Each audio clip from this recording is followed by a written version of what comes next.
Hey, good morning folks. It is Nick Mulbauer here, and I got a good video for you guys today, minus the wind cut. So ahead of time, I apologize for that.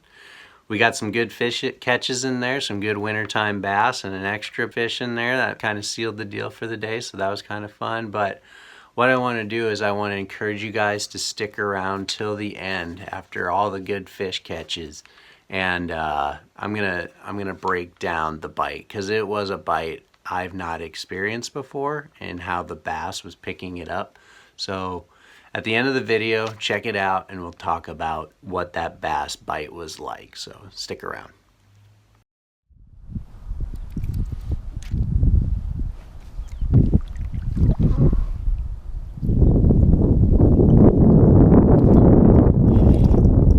There's one.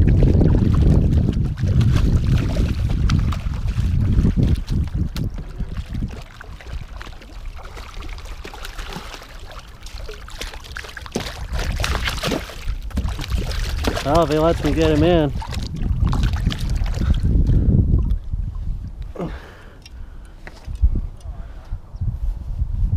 Not a bad one, eh? Not bad. Ready to start the morning. Here we go, folks. First one of the morning on the hair jig, guys. Sticking with it. It's the only way we're catching them yet, guys. Water temperature is 46 degrees. I'm out here with my buddy Mark. And there's our first one at first light. There's what that hair jig looks like. It's just all black. A little bit of tinsel on there, a little bit of shine. Popped it off a rock. I was hung up and he gobbled it up. Not a bad start.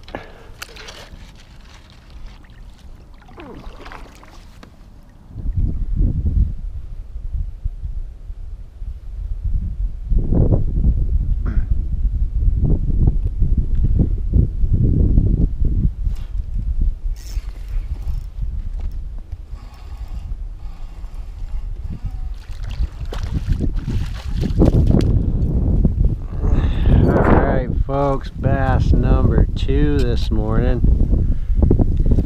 I lost my tinsel hair jig, but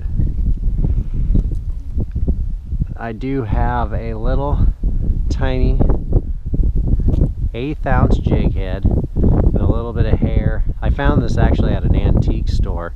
It's just it's like part grub, part hair. Oh, there we go. Nice little chunker, guys. Bass number 2.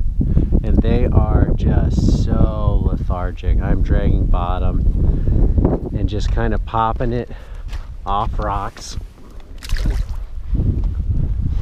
I'm staring this way so you guys don't get terrible wind cut, but I'm actually on a different pit now. The wind has picked up considerably and I just could not be on my kayak anymore. As lethargic as these fish still are, water temp's 47 degrees. You can't catch them when you're drifting on a kayak fighting wind. You just have to be still, you know, just like that one came off. I've had a couple dings, a couple hits. I've probably had 5 bites. It's been 2 hours, maybe 5 little swipes at it. Nothing crazy, you know, not since that one. You know, Mark pulled 2 off a point and he said one hit real hard and then the other one just slurped it. So anyways, if this sounds terrible with all the wind cut, we'll summarize the day later in my basement when you guys can hear me. But hair guys, just a bit of hair.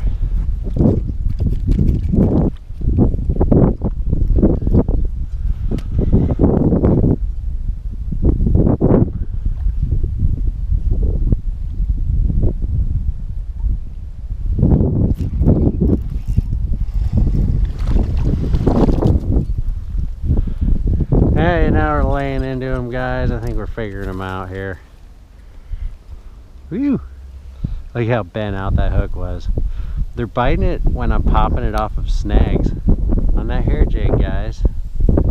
Just dragging bottom, guys. Another one. Can't beat it. Wintertime bass fishing. It is most patient game you will experience bass fishing, guys. When those water temps get under 50 degrees, you are just gonna, it's a game of patience, and you are gonna be testing yourself this time of year. But it can be the time of year where you might get a really cool bite, and bites just feel so cool because you work so hard for them. There's just something about, you know, putting the work in and getting results. So it's very rewarding this time of year. As much as it is tough and cold, it's just as equally rewarding. You can see how small of a lure I'm fishing, but I'm getting bit.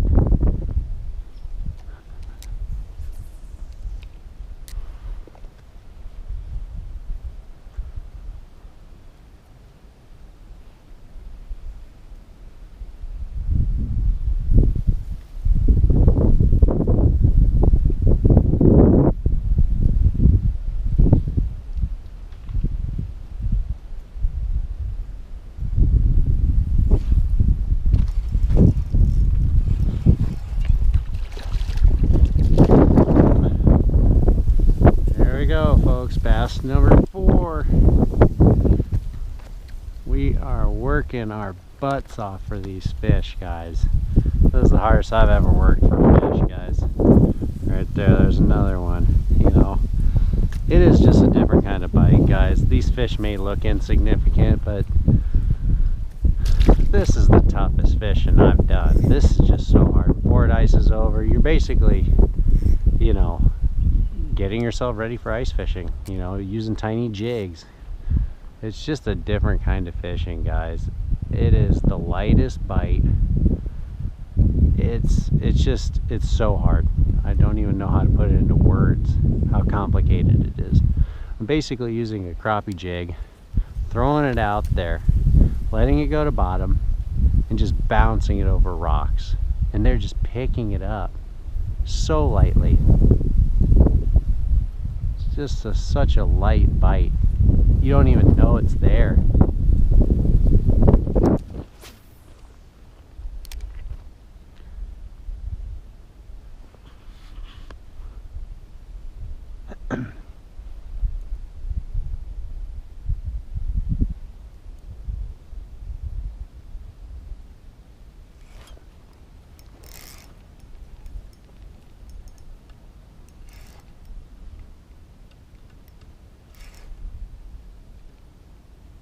Another damn carp.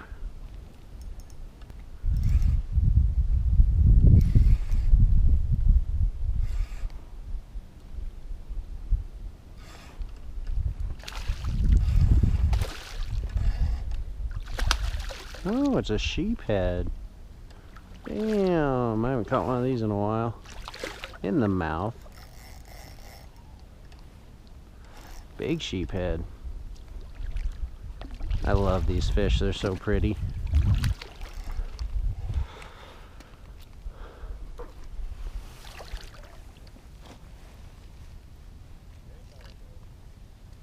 Look at that, guys. That's a hell of a sheephead on the hair jig. Can't believe I kept him on there. But look at all the colors on these sheephead. They're crazy. You got so much pretty color on them. Beautiful. See him in the sunshine. But yeah, he hit the hair jig. I thought it was a carp for a sec, but sheephead will hit stuff like that. Beautiful fish. Help him out. There you go, bud. That's a fun little catch. I don't ever catch them this time of year. Sometimes I catch them, they're spawning in the spring, like with the bass, and I'll catch them shallow, but not this time of year, so that was fun. Interesting. Glad I got them in the mouth. Makes it a little bit more fun. All right, guys, so a lot to talk about again watching that video. And what you guys may have noticed if you watched that video all the way through was that 2 of those fish came off of snags. 2 bass I caught came off of casts where I actually snagged my hook, lightly pulled the snag out, and then the bass hit it after being ripped from a snag. I picked up on that day. I don't want to say I necessarily was intentionally trying to snag, but I kind of was. I was fishing a really light jig head with a light wire hook so that when I came upon those rocks, I could pull that wire hook out and hopefully not bend it out straight, but I could pull that out, and usually the bass would hit it after pulling it up over a snag. So that's just what they were doing all morning. It's just the way those fish were biting. It was the only way I could get a bite. What I think those bass are doing, again, like they've been doing for the last month since the water temps got below 50, is that they will follow your lure. And I think what happens is they just watch it forever. They just watch it, watch it, watch it. They know it's there. And then when that bait is hung up, they're watching it. And when it's finally popped free, I think they might have a reaction to that. And that is the last straw for them. And that is what makes the bite happen. So a very interesting bite. It's such a hard bite to actually set a hook on. I can't put it into words why or how. It's just very small window to do it correctly, and it's very hard to anticipate that bite. It's very hard to anticipate when to set the hook. I know the fish are there, but it's really hard to really set the hook at the appropriate time. The other thing I wanted to talk about was, like I said, in my experience, when the water temperatures get below 50 degrees, that's the magic number. When the water temps fall into 40 degrees, it just tests your patience, guys. It will test your patience. It will have you doing different things, a lot of experimenting. And it's just tough, guys. It's just, you got to go out there knowing that you're going to be grinding it out, very likely, and you're probably not going to catch a lot of fish. But the other side of that, guys, is it is so rewarding getting a bass to bite, or any fish to bite this time of year, in my experience. When the water temperatures get below 50 degrees, it is just a very rewarding bite when you get them to go. It's kind of like, you know, the more you put into it, the more you get out. You put a lot of work into getting these bites, and it's awesome seeing your work come to fruition and seeing your work pay off and getting those tough bites. The other thing about the bites in the winter is they're unpredictable, in my opinion. It is a time of year where something magical can happen. I haven't had anything insane happen this year, but one of these times, guys, in that cold temperature, you're going to be grinding it out for an hour and a half, and all of a sudden a very special one's going to come upon your lure, and you're going to get it in, and it is going to be the best feeling in the world. An example of that was, I think, last winter. It was either last winter or the winter before that. I was out fishing that same old quarry, and I grinded it out for, I think, 3 hours that day, 2 or 3 hours. I got one bite, and it was one of the biggest smallmouth I have ever caught, and it was just a good feeling. I may have only caught one fish, but it was the right one, and it absolutely made my day. It was one of the more memorable fishing trips I've been on, and I've been on a lot of fishing trips. So get out there, dress appropriately, grind it out, and get that special one to bite, because it will feel good, and it is worth the grind if you love it. If you love it. Have a good one, guys. I got another video coming up real soon. I took the day off of work yesterday fishing, and we caught some crappie. So I'll be switching gears here again. But in the meantime, y'all take care. I'll see you next time. Bye, guys.